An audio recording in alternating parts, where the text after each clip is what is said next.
Magandang umaga po sa ating lahat from Gethsemane Christian Baptist Church sa Matthew Sabela. Nasa worship po tayo, ladies and gentlemen. Sa page, sa date, sa buwan ng April 19, 2020. Na ang ating mensahe ay nakuha po sa libro ni Lucas. Chapter 22, verse 42 down to 44. Ang sabi po ng Bible, dahil pinag-aralan natin ng nakaraan, yung 7 last word. Pero tingnan natin po sa verse 42, 44. Saying, Father, if thou be willing, remove this cup from me. Nevertheless, not my will, but thine be done. So 43. And there appeared an angel unto him from heaven, strengthening him. And being in agony, he prayed more earnestly, and his sweat was as it were great drops of blood falling down to the ground. Tayo po manalangin. Dakilang Diyos na maunawain sa lahat ng panahon.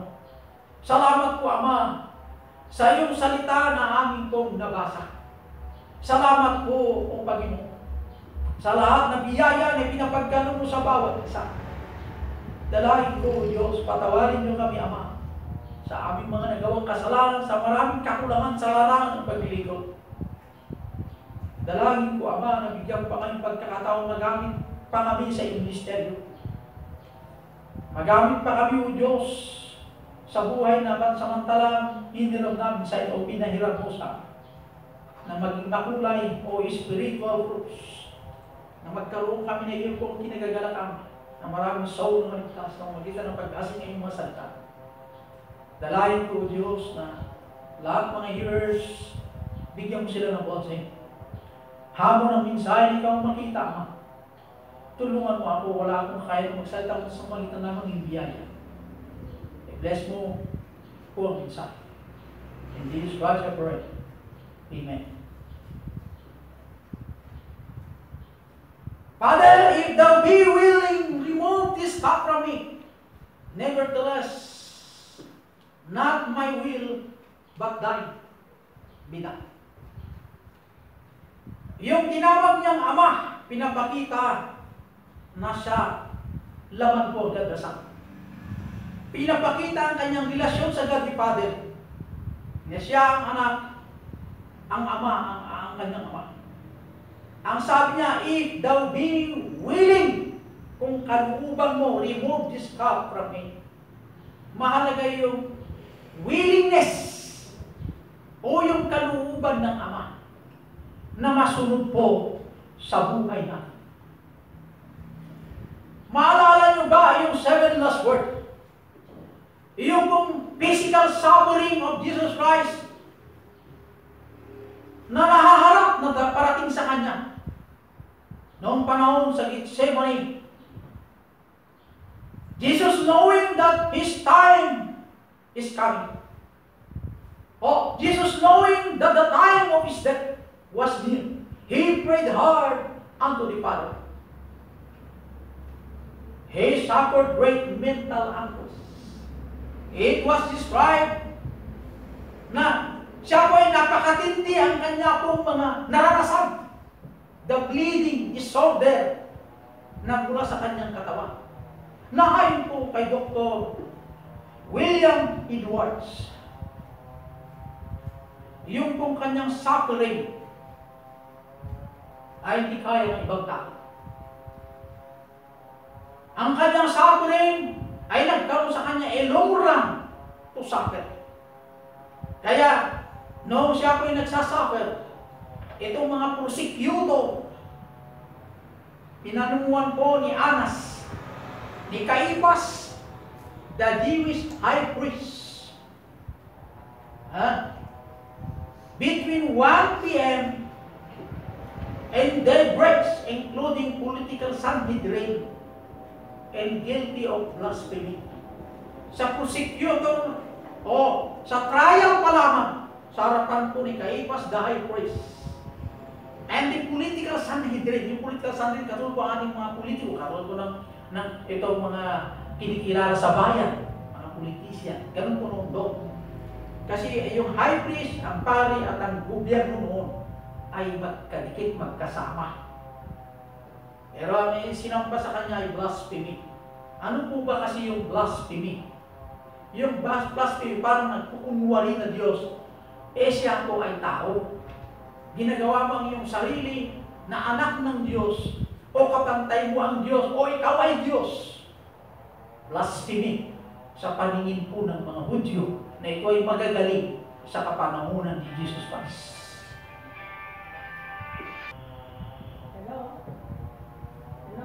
Si Anas,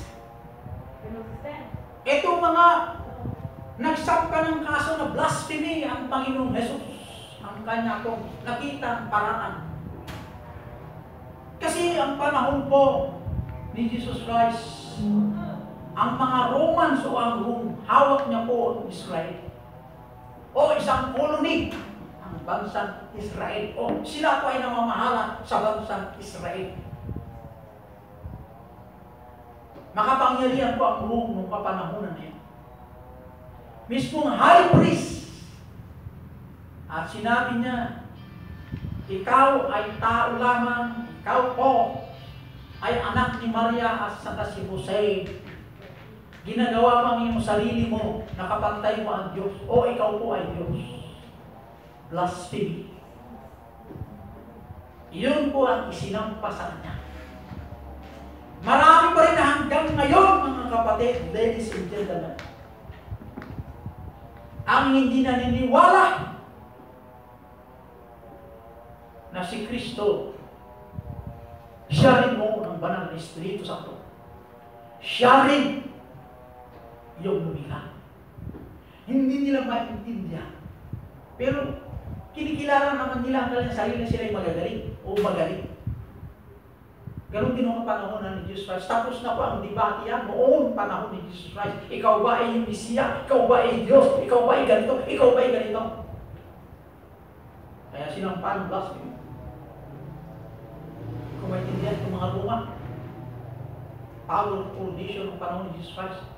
Hindi ko rin alam kung ano yung mga Romans ngayon.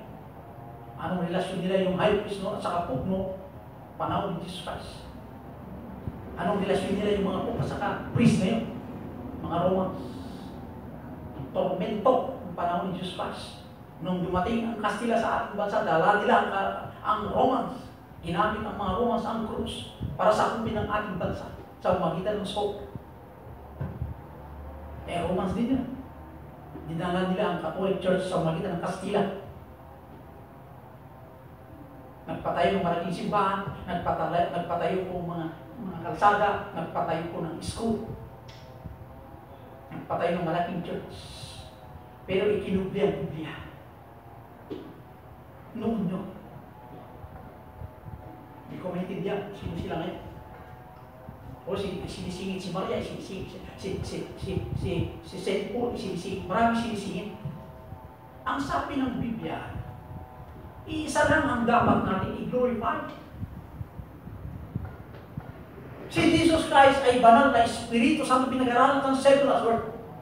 Si Jesus Christ, nung ipinanganak po, kung nagkaroon pagkabuntis ni Maria, sinabi nga ang anghel sa kay Maria, ang ikinabuntis mo ay ang banal na Espiritu Santo, the Holy Spirit of the Holy Ghost. Capital S, capital J. Sino yung Holy Ghost na yun? Hindi pa rin naiintindihan. Nung lumabas, pangalanin mo, Emmanuel. Sino nagsabi mo? Ang anghel na nagsabi doon na siya kayo pangalan dyan ay Emmanuel. Hindi po ang tao ng pangalan doon. Isang anghel na inutubusan ng Diyos Ama.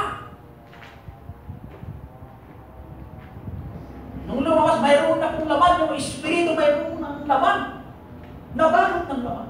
Ang katauhan ni Jesus Christ. The Messiah. Mahirap bang intindihin ito? Papayagan lang tayo ng debate, makipag-debate ako. Pero sabi ng banal na kasulatan, huwag kayo makipag-debate sa walang kabuluhan na sa Timoteo. Ang liwan-liwanag ng banal na kasulatan. Huwag nyo naman gawin yung katulad nangyari kay Jesus Christ sa kapanahonan niya. Tumayo sila sa pumalitan ng salita ng Diyos. Ang banal na salita ng Diyos, sila po ay nabuli lahat ng kamatayan. At hanggang ngayon, itinatayo pa rin yung sarili ng doktrina. Anong doktrina? Makikita kung sino sila ngayon. Bale, ang buhay pansamantalang sa lupa. Kung mayaman ka sa iyong pera mo, paligsahan tayo ng kayamanan sa langit, sa lupa. Kapag nag-aralan ka, ang sabi ng banal na kasulatan, walang kwenta ang karunungan ng lupa. Kung sino ka man, ang sabi ng banal na kasulatan, maliwanag, kung si Jesus Christ napakataas, mayaman, pag-aral, sabi ko ta, nagpakabago pa rin, sino ka? Nangangaral ka ng buwan ng pangangaral, isip-isip ka. Suffering at the Romans trial. Matindi ang nangyari kay Jesus Christ. Suffering at the health of Jesus Christ. 12 hours between 9 p.m. Tuesday, 9 a.m. Wednesday. He had suffered a great emotional stress. Matindi ang ginawa itong mga Roman soldiers. Itong mga Sanhedrin, itong mga nagmarungan ng panahon ni Jesus Christ. Mas inaptera ng mga tao yung palakpak ng tao kaysa yung i-praise sa Diyos. Suffering of scourging. Yung scourging po, yung pong kaugalian na parusahan ng tao. O tanggalin ang kanyang damit at papaluin po. Tatanggalin ang kanyang damit at paluin. It is already the attitude. Itong mga Persian during Alexander the Great na papaluin pong nagkasala. Paparusahan ng stop. Tingnan niyo po. Iyong pong cross, ang bigat ng cross ay 300 pounds. Ang bigat. Yung nail, yung pako noon, hindi parehas ngayon. Ang pako noon ay 5 to 7 inches. 5 to 7 inches. With the square shaft, 3 by 8 inches across. Baka malaki. Ganun po ang pako. Hindi ka po ngayon. Kaya yung pong parusa na ginawa ng mga Romans ay kinopya po nila yung katuruan ng pagpapahirap sa Carthaginians na ito po ay paparusahan ng tao. Pahihirapan ng gusto, daan-daan ang kanyang paglagot ng kanyang hininga na bago malagutan ang kanyang hininga, maramdaman niya ang hirap ng kaparusahan. Ang mahirap, ladies and gentlemen, si Kristo po ay hindi dapat parusahan. Si Kristo rin po ay masunurin sa Ama. Sino dapat magparusa sa Kanya? Wala. Hindi kayo naman parusahan ng Ama niya. Pero ang Diyos Ama, kaya nga, mahal niya tayo po bilang makasalanan, bilang pinilikhan ng Diyos, na tayo nagkasala at lumayo sa Diyos. Mahal niya tayo.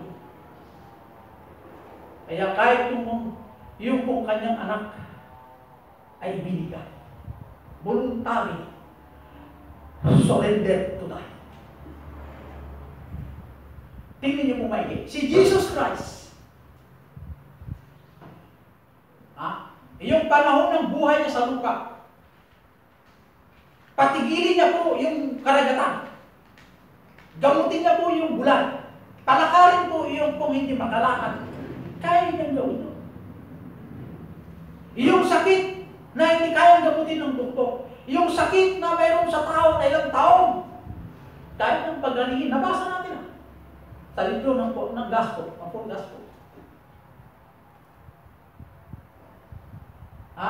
Maliwanag po na si Jesus Christ mayroong kapangyarihan.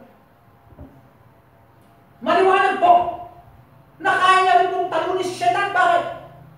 Tinuksungan ni Satan, wala, may nagawa pa si Satan, wala. Lumayo ka, Satan. Sa Diyos ka lang sumamba. Ladies and gentlemen, ang gusto ko lang makita niyo po dito, yung attitude ni Jesus Christ. Napakataas at mayaman ng pakumbaba. Ang ginawa naman ng tao, walang respeto. Sino itong mga tao ito? Noon at ngayon. Sino sila? Yeah. Tingnan niyo po yung mga ugali ng Roma noong kapanahunan ni Jesus Christ. Mayroon pa rin hanggang ngayon. Kunwari, nababasa ng Bible, kung lang kailang, isinisingit dito, isinisingit dyan, isinisingit ito. Hoy, ang sabi ng banal na kasulatan, isa ng Biblia, habang nakuha yan, hindi naman sila makasagot. Naayon sa dito, si matalino ganito, si the Bible says, may yaya ka sa akin. Ha? The title of this message, The King is Born. He claimed to be a king. Bakit? He claimed that. Ha? Ano ba sa sarili mo?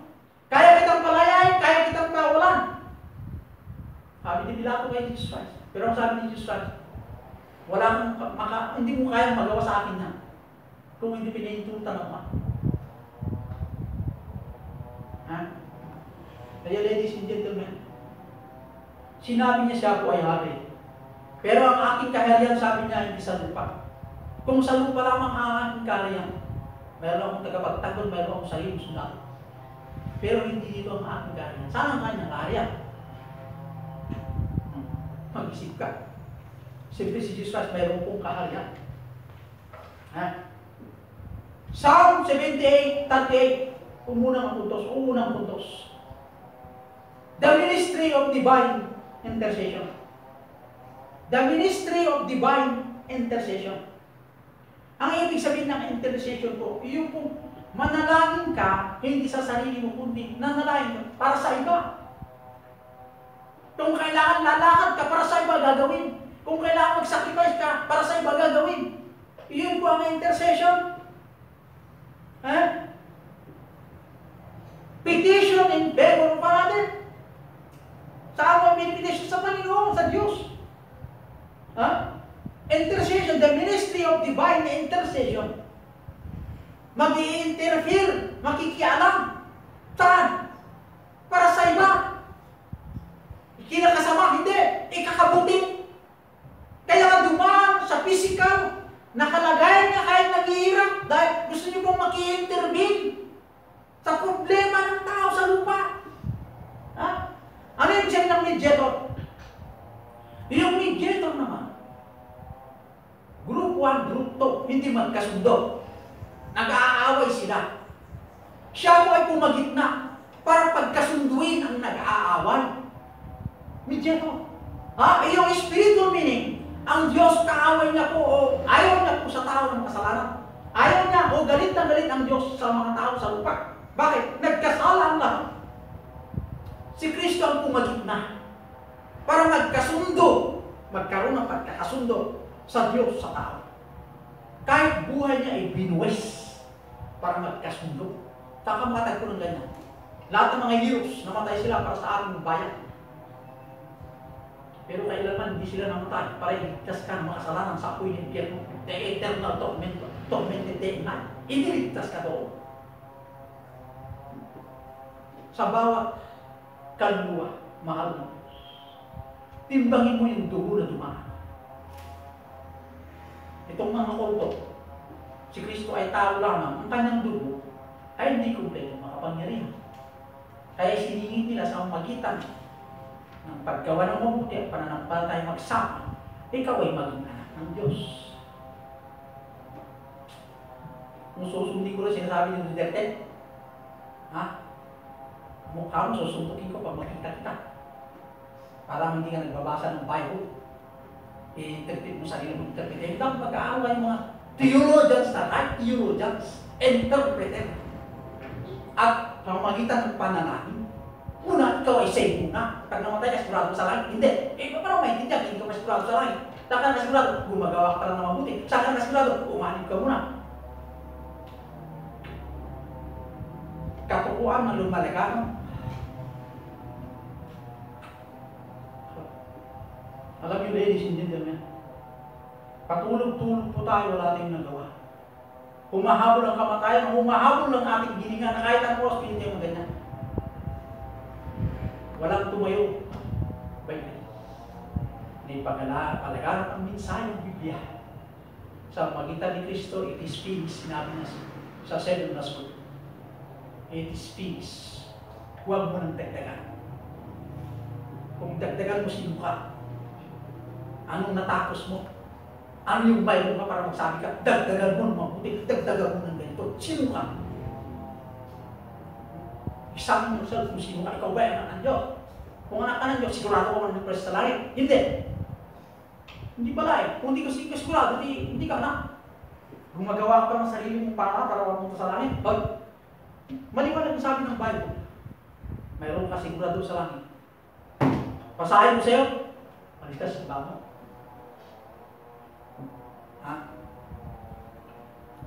The ministry of divine intercession. Intercession, petition in favor of another. Mediator, pinagpagkasundo ang dalawang nag-aaway. Advocate. Ano naman yung advocate? Advocate. Yung advocate po, siya po ang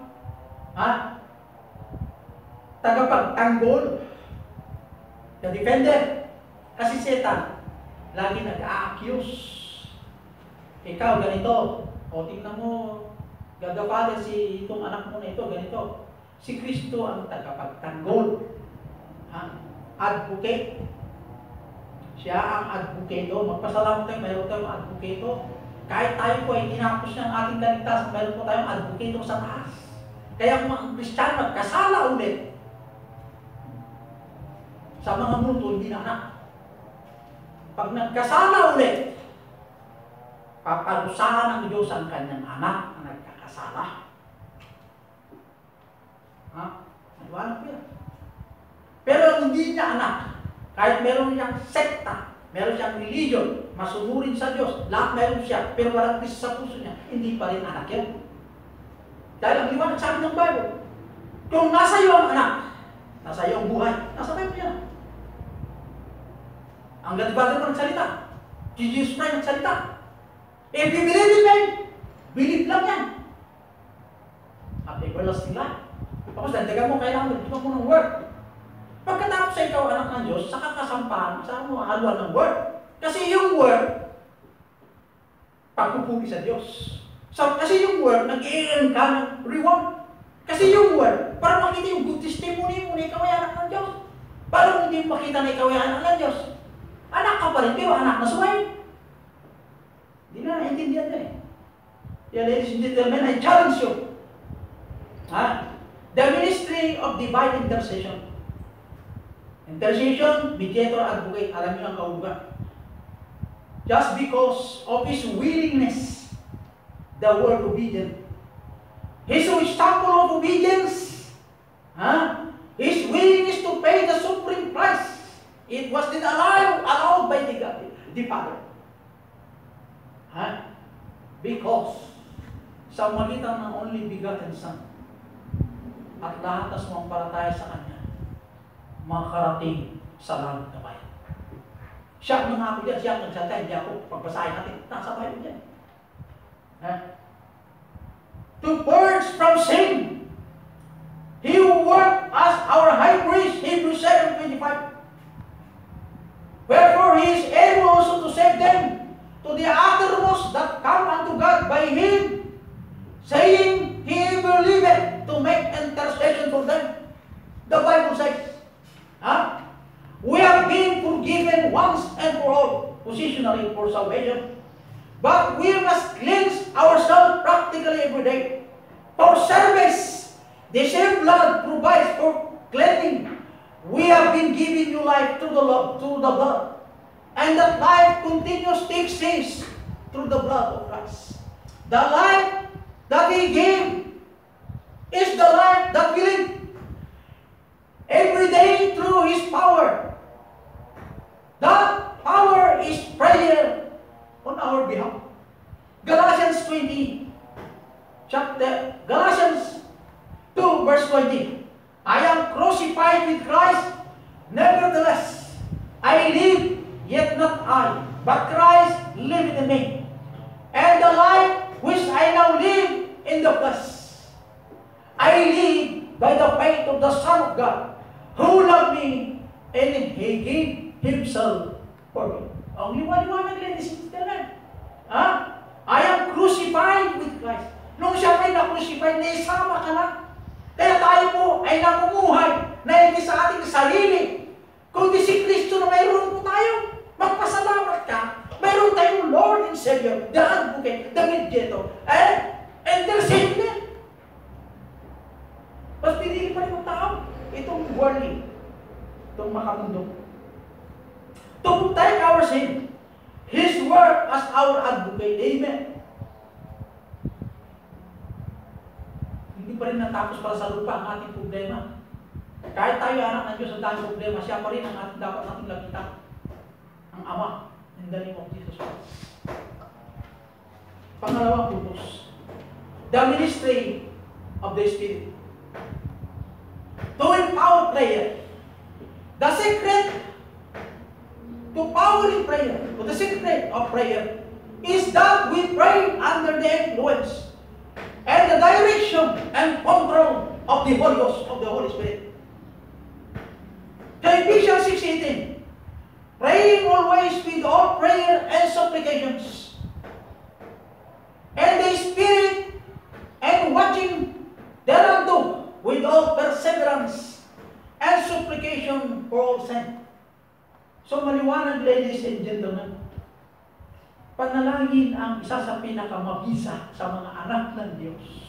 Ang panalangin po, yung po, kakausapin natin ang Diyos Ama.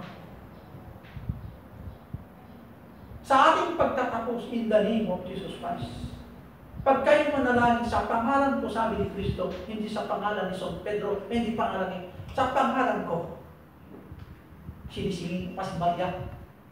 Sa pangalan ko sa ito, papakinggan ng Ama ang iyong panalangin.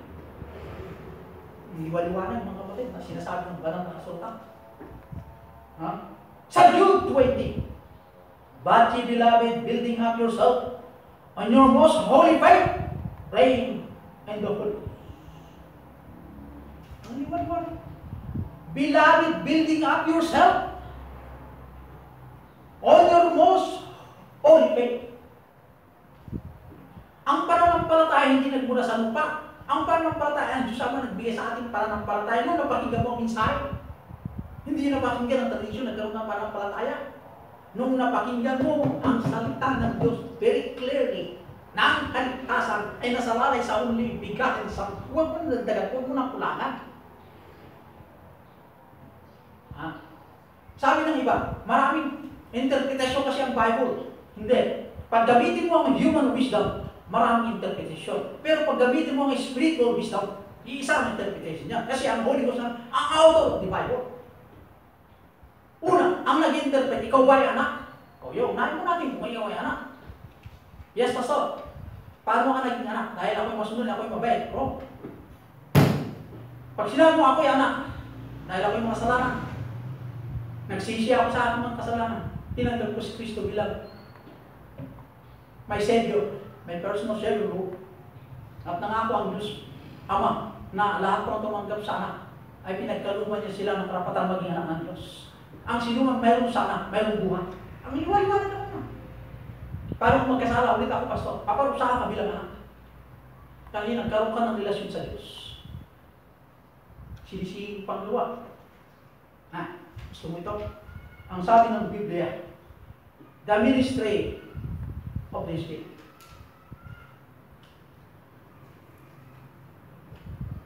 To encourage prayer through faith in God's finished work. By position, the moment a sinner receives Christ as Savior, they possess the Spirit. Possession of salvation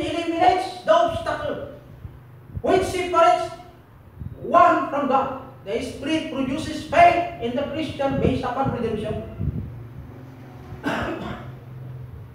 Ayan. The Spirit produces faith in the Christian based upon redemption. Ayan, mahalaga po si Kristo sa ating buhay, mga kapatid. By promise, nangako naman ang Ama, ang sinumang makikinig sa mensahe ng paraan ng kaligtasan ay ang Diyos ang nagplano ng pamaraan ng kaligtasan. At tayo po'y nakinig at naging masunurin sa mensahe ng banal na kasulatan. Maliligtas tayo kasi nakikinig ka. Just obey His word. Karoon ka panampalataya, hindi magkaroon ka panampalataya. Mag-pray. Basta mula sa puso. Hindi lang from the mind. Iba ang mind, iba ang puso. May nagkunwari, mayroong pupulo.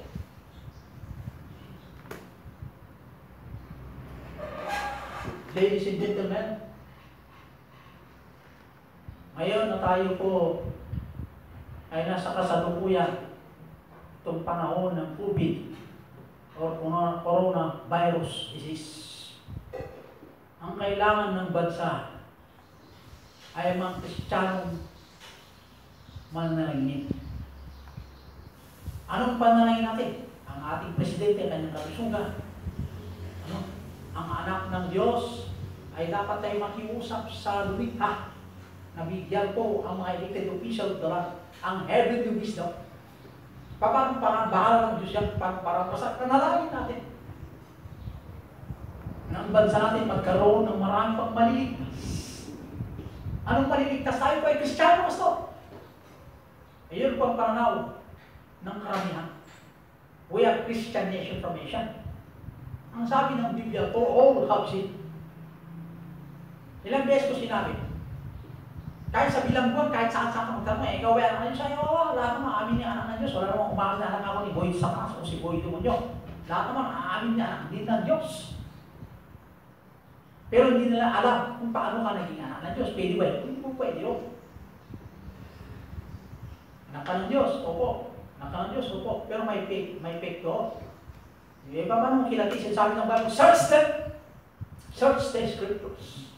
Kung alam mo ang Biblia, alam mo kung sino yung nangarap. Kung mula sa Diyos o hindi. Pero isa lang po ang gusto sumbukin ng Biblia sa atin. The King is born. May panganak ang hari. The Holy Spirit ay nasa tiyan ni Maria. Noong lumabas, nabalot ng naman. Pastor, kailanman ang Diyos hindi naging tao. Tama naman yun eh. At yung Espiritu, hindi naging tao yan. Magkaiba kasi yung Espiritu naging tao yun. Yung Espiritu ay Espiritu pa rin. Holy Ghost, nasa tiyan ni Maria, ay Espiritu, hindi makikita yun. Pero nung lumabas na balot ng laman, pero nandun pa rin yung Espiritu. Yung Espiritu hindi naging tao yun. Nabalot lang ng laman yun. Iyong katawan ni Jesus Christ. Ang liwanag ng banal na kasulatan ng kapatid. Don't ever interpret according to your wish. Ordinary. Ito pong human wisdom. Interpret according what the Bible says. Ang magitan ng panalangin sa Diyos, ang Diyos Ama i-reveal sa atin in the name of Jesus Christ. Yung karunungan kung anong kahulugan, yung nandito sa banal na kasulatan. The King is born. The ministry of divine intercession. At ang pangalawang puntos, the ministry of the Spirit. Kaya, magising na tayo, ladies and gentlemen. Ang kailangan ng bansa hindi tibaki. Ang kailangan ng bansa, ipanalangin natin sila. Kung ano naman ang ating tungkulin bilang mamayan sa bansa, magpasakot tayo sa batas kasi si Kristo nagpasakot din sa batas ng tao. Ang batas ng tao hindi maging operate o maging effective ang batas kung hindi pinahintulutan din ang Diyos. Kaya tayo po dapat magpasakot. Maging masunurin. Kaya bilang masunurin na mamayan, pag-stay at home, di mag-stay, problema. Makawalang makain, Pastor, ay yun ang tinutukoy sa inyo. Magbasa ng Bible, seek ye first. Noong Wala pa itong COVID. Ikaw ba'y may makain? Maraming basot. Nung may COVID, wala kang makain? O konti na lang basot. O hindi ba ang COVID naman pansamantala naman yan? Hindi naman taon-taon. Isang taon, ganyan, bago matapos ang COVID. Siguro naman, mga 2 buwan. Kaya ipag-pray natin sa katapusan ay matapos ng COVID. Kaya maging masunurin po tayo yung sinasabi ng ating Pangulo o yung batas. Kasi problema ang Pangulo natin sa pagkain ng mga mahihirap, pagkain o paano may saay sa problema ng bayan. Kaya ang may tutulong natin sa kanila, ipag-pray natin ang kalusugan nila, magkaroon ng wisdom mula sa taas, na kontrolin ng Diyos ang COVID. Kasi di ako naniwala, hindi kaya kontrolin ng Diyos ang COVID. Kaya kontrolin ng Diyos. Merong reason kung bakit pinahintulutan ng Diyos ang COVID. Sa gusto ng Diyos, ipakilala na ang COVID na kinakatakutan ng tao, kaya kontrolin itong Diyos na lumikha, na hindi pinapakinggan ng tao itong Diyos na lumikha. Yun ang gusto pakilala ng Diyos sa sarili niya, na may marong makamangyari kaysa sa COVID. Kaya matauhan naman tayo mga kapatid. Tayo po'y manatili to be faithful unto the Lord. Magandang umaga po sa ating lahat.